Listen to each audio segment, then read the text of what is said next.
Kalau dalam kita lihat di dakwaan itu, di lokasi penembakan itu hanya ada korban, Ferdi Sambo, Ricky Rizal, dan Kuat.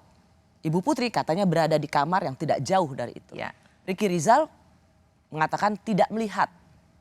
Terakhir dia bilang bahwa karena ada suara memanggil jawaban di handy talkie. Artinya apa yang menjadi kesaksian rombongan Sambo ini sama-sama tidak melihat bosnya menembak Joshua.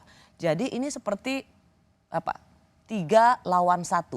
Betul, betul Mbak Rosi. 3 lawan 1. Tapi kalau untuk kita pembuktian di persidangan itu tidak menjadi masalah.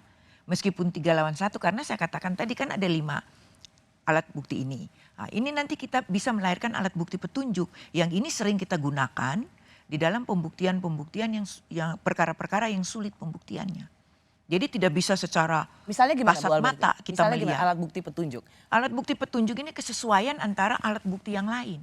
Ya. Yaitu alat bukti keterangan saksi, surat, dan keterangan dari terdakwa itu sendiri. Saya hanya mencoba untuk memastikan dakwaan jaksa ini memiliki nanti pembuktian yang kuat. Tetapi kan faktanya atau kronologinya di sini satu, saya tidak melihat dakwaan jaksa mengatakan bahwa hasil visum itu dari berapa jenis peluru yang berbeda. Ya. Lalu kemudian kalau misalnya ditanyakan atau kalau misalnya pembuktian tidak langsung, kalau memang Ferdi Sambo tidak ingin menembak atau tidak memiliki rencana untuk menembak, kenapa dia pakai sarung tangan? Misalnya seperti itu ya Bu ya. Tapi kan bisa saja pembelaannya adalah iya karena dia ingin membela Eliezer, maka dia menggunakan senjata Yosua untuk menembak dinding untuk melindungi Eliezer. Jadi bukti tidak langsung sendiri pun yang dikhawatirkan adalah tidak berkesesuaian dengan kesaksian Eliezer. Nah, bisa kita katakan demikian, Mbak.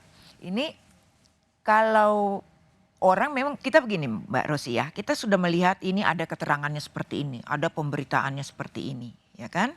Kemudian ada visumnya seperti ini, di dalam dakwaan disebutkan juga mengenai visum ini dan sebagainya. Ini bisa nanti akan berbeda terjadi itu di persidangan. Bedanya di mana? Apa yang terjadi?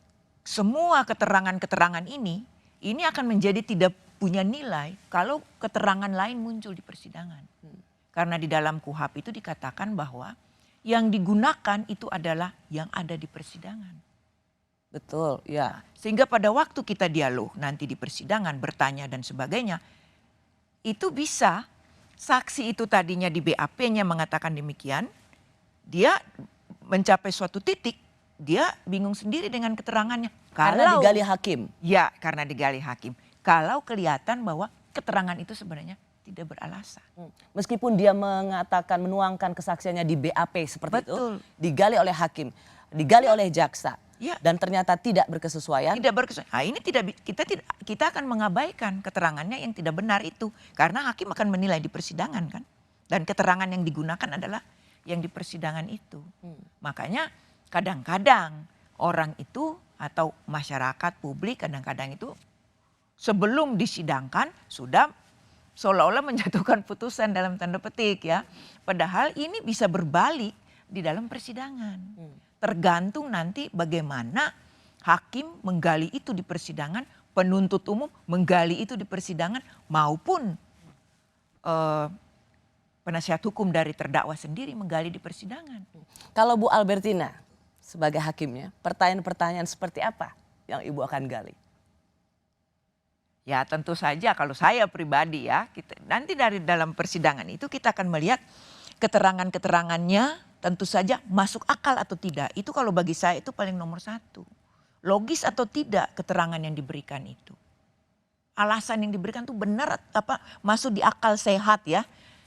Atau di akal orang pada umumnya atau tidak. Itu yang paling utama sebenarnya. Karena kita bebas saja memberikan keterangan apapun di persidangan itu tidak dipaksakan. Tapi kalau tidak masuk akal, apakah keterangan itu akan kita gunakan? Nah itu yang menjadi pertimbangan hakim nanti di persidangan.